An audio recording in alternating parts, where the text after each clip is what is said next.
Hey everyone, how's it going? Today we're going to be talking about the cutting edge, or the bleeding edge if you prefer, but blood on YouTube can make a video get age restricted or demonetized.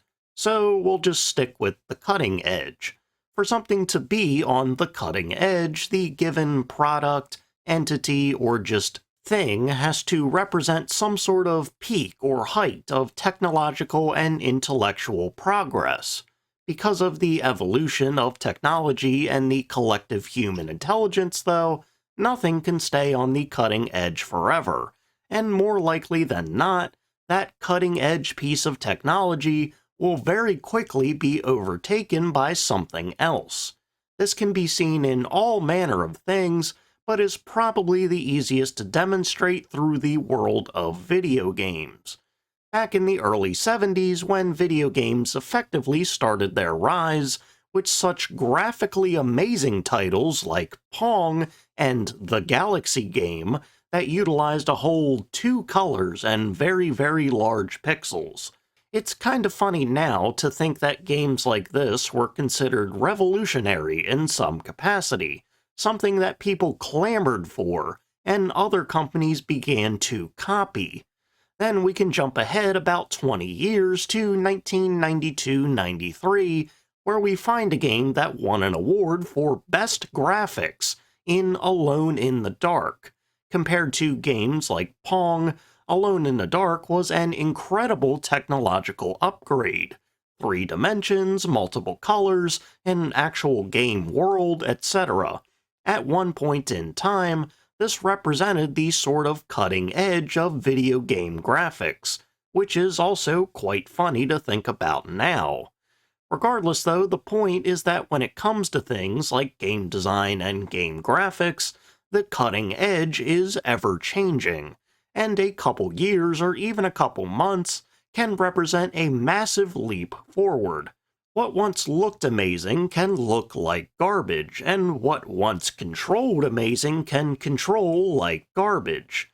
Moving this general idea to the military realm, the cutting edge of military tech, while perhaps not as rapidly changing as video games and graphics, still progresses pretty rapidly regardless. In the realm of explosives, for example, after the first combat use of atomic weapons in 1945, the destructive potential of nuclear weaponry advanced rapidly, and we went from a 10,000-pound 21-kiloton bomb in the Fat Man to a 24,000-pound 15-megaton bomb in Castle Bravo in 1954 to a 60,000-pound 58-megaton bomb in the Tsar Bomba in 1961. While humanity almost certainly could have kept making ever stronger nuclear weapons that absolutely blow these bombs out of the water, it's probably best that we haven't. In the realm of aviation as well, especially from the 1930s to the mid-40s, the cutting edge of aircraft tech changed rapidly, going from biplanes to rudimentary monoplanes to high-performing monoplanes to jet aircraft. Aircraft went from barely breaking 200 miles an hour to breaking the sound barrier in 1947. This rapid evolution in this time meant that during World War II, for example, the participating countries had to be almost constantly searching for new designs. This is something that Britain, early on in World War II, learned the hard way with an aircraft of theirs that once represented the sort of cutting edge of British military bombers, with excellent speed and a solid payload. This is a British bomber that went from the highest of highs to the lowest of lows in under 5 years. This is the Fairey Battle light bomber. In the early 1930s, the British military and British government was still clinging to what was known as the 10-year rule. Adopted after the end of World War I, this rule stipulated that the British government and military should plan around the idea that Britain would not be participating in any major conflict in the next 10 years.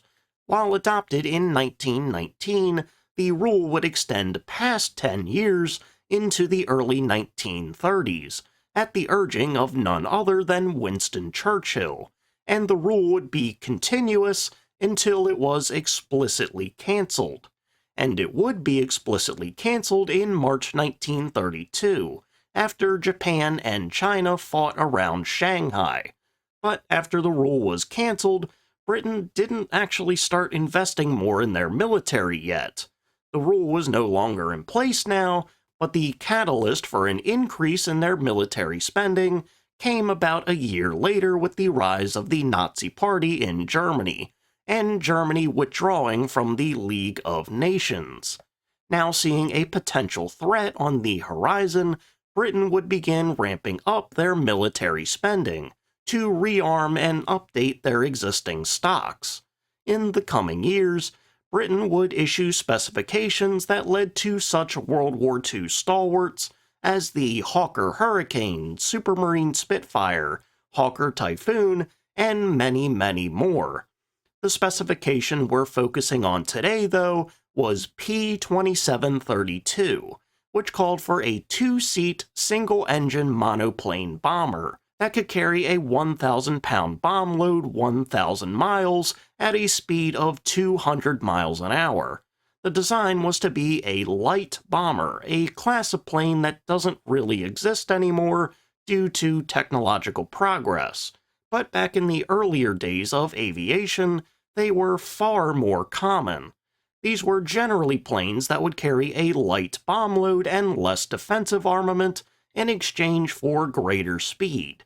In 1932, for light bomber aircraft, Britain had planes like the Hawker Hart, a single-engine biplane that could carry about 500 pounds with a range of 430 miles and a top speed of 185 miles an hour. The P-2732 design was to represent a substantial leap forward for Britain's stock of light bombers. And to this design request, the companies Armstrong Whitworth, Bristol, Fairey, Gloucester, Hawker, Vickers, and Westland all expressed interest and submitted their own designs. And out of these 7 companies, 2 of them would receive a contract, Fairey and Armstrong Whitworth. Of the 2 designs that were made, Fairey's was immediately the more enticing of the 2. Measuring in at 12.9 meters long, 16.46 meters wide, and 4.72 meters tall, Fairey's design, conceptually speaking, would go above and beyond the original specs. With a crew of 3, the pilot, bombardier, and gunner sat within a long cockpit canopy, and to be outfitted with a Rolls-Royce Merlin 1 engine, the same engine that famous planes like the P-51 Mustang used, with 1,030 horsepower. Fairey would predict a top speed of 223 miles an hour at 15,000 feet. Now, this speed at this altitude probably didn't matter all that much, as these kind of planes would typically attack at lower levels, but regardless, the top speed went above what was requested. The Fairey design was to be a low-wing monoplane with metal skin, and up to 1,000 pounds of explosives could be carried in underwing bomb bays. Its defensive armament was to be rather light, which was expected considering its role, and it would be outfitted with one 7.7 mil forward-firing machine gun in the starboard or right wing, and a single 7.7 mil machine gun at the rear of the cockpit facing towards the back. As a whole, the gross weight of this design was 10,792 pounds. While not terribly impressive on paper, this design was quickly preferable to the Armstrong Whitworth design because of the engine selection. Their design was to use an Armstrong Siddeley Tiger with only 870 horsepower. Additionally, the Armstrong Whitworth design would have a whole turret in the rear of the cockpit, instead of just a guy with a gun and an open window, which, while more visually interesting, was also heavier and would lead to a lot more drag. Presumably because of these two factors, along with probably some others, the British Air Ministry seemed to side with the Fairey design pretty quick, and in 1935, while the Fairey prototype was still under construction, they would issue specification P2335, which placed an order for 155 of the Fairey design, and it would grant it the name of Battle. By March 1936, the first prototype was finally complete, and by March 10th it would take to the air, and its performance would actually surpass Fairey's initial expectations. In its initial flight testing, the Battle was found to be an overall solid and sturdy aircraft. The controls were a bit on the heavy side, but they were still fine, and the plane handled pretty well. The pilot's view from the cockpit was considered adequate, although some of the controls in there were laid out in a way that would make it easy to confuse one switch or lever for another, but that issue could be sorted out with time and experience. But most importantly, though, the top speed of the Battle would manage to hit 257 miles an hour at 15,000 feet. At that time, making it one of Britain's fastest daytime bombers, when it was matched up with some of Britain's current fighters, like the Gloucester Gladiator, which was a biplane. Even at low altitudes with a lower speed, the Gladiators simply could not keep up with the Battle, and the only actual chance that the Gladiator stood to catch them was to just throw all caution to the wind and push their accelerators and engines to the absolute limit, which risked destroying those engines.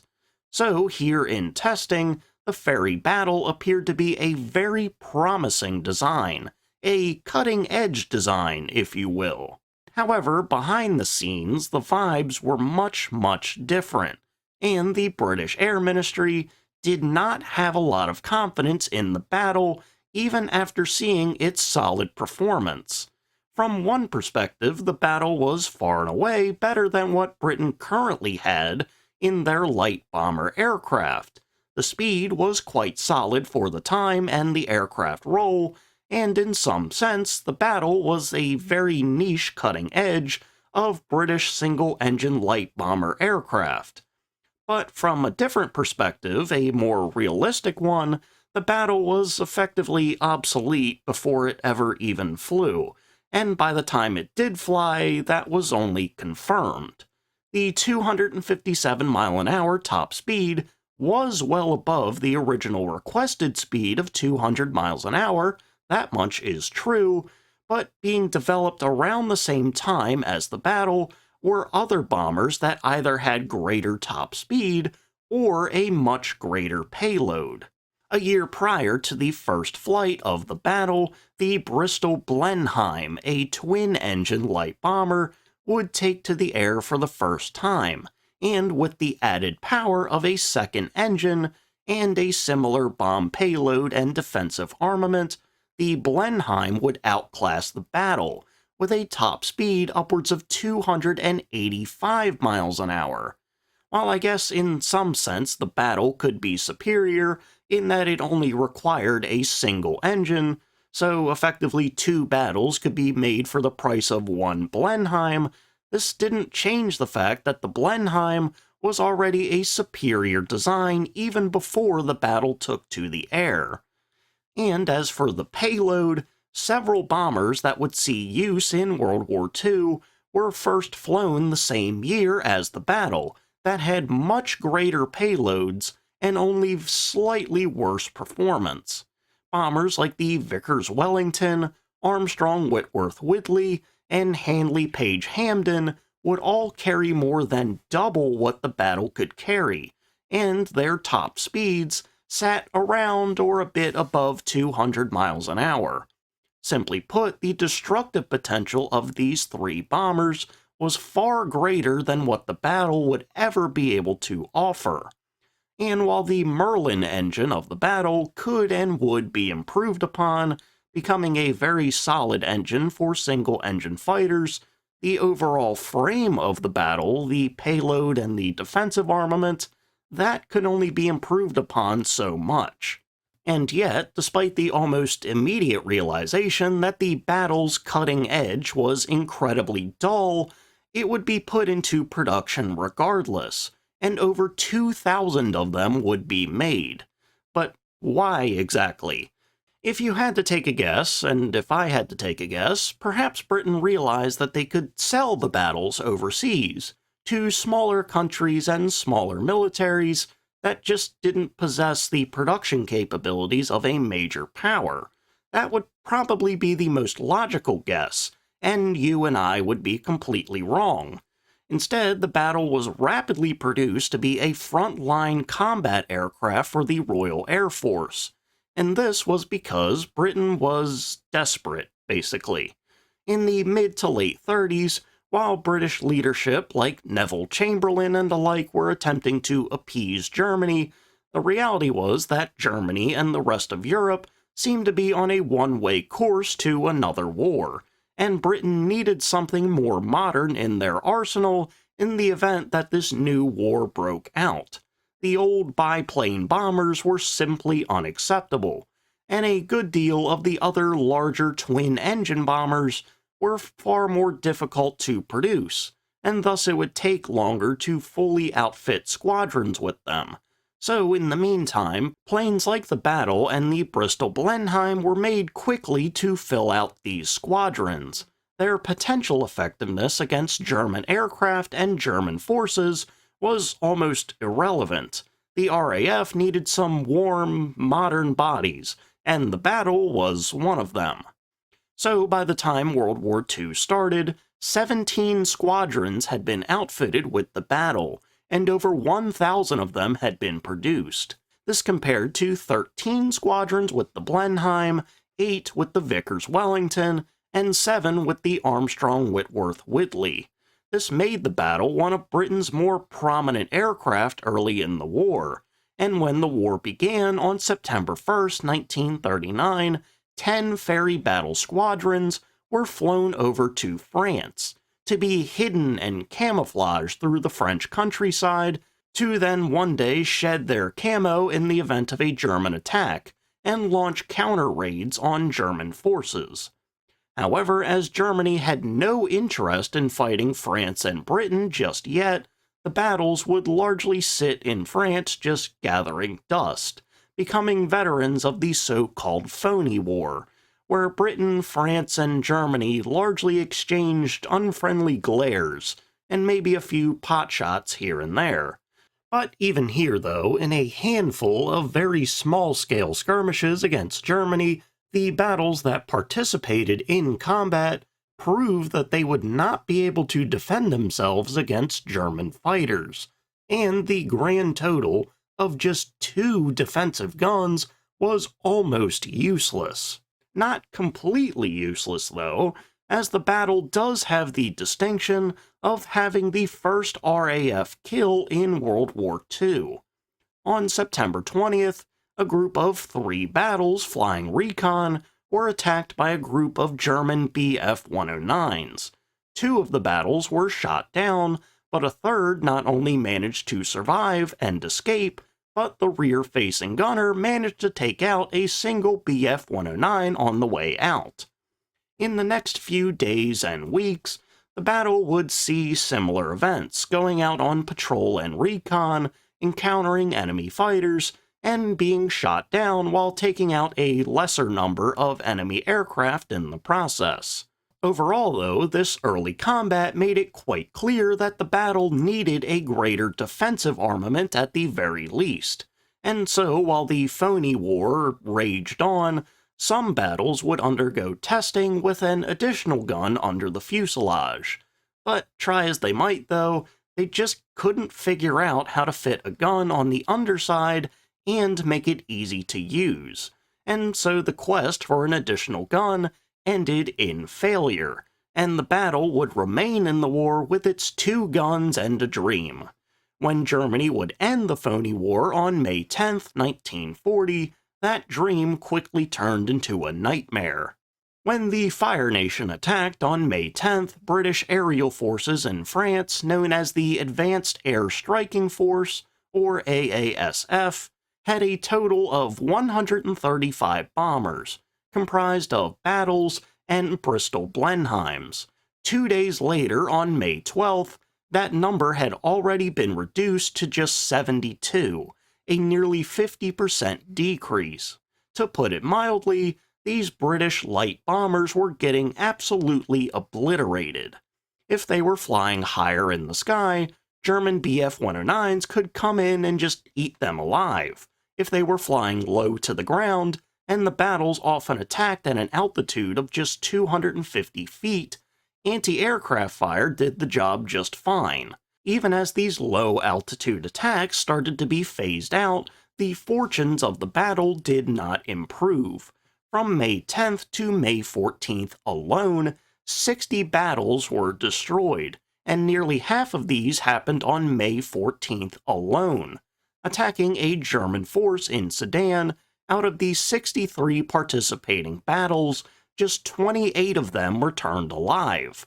On a separate mission on May 17th, a group of 12 Battles set out to attack German positions, and just one of them returned alive. But even then, it was so damaged that it crash-landed. So basically, out of the 12 planes, all of them were destroyed.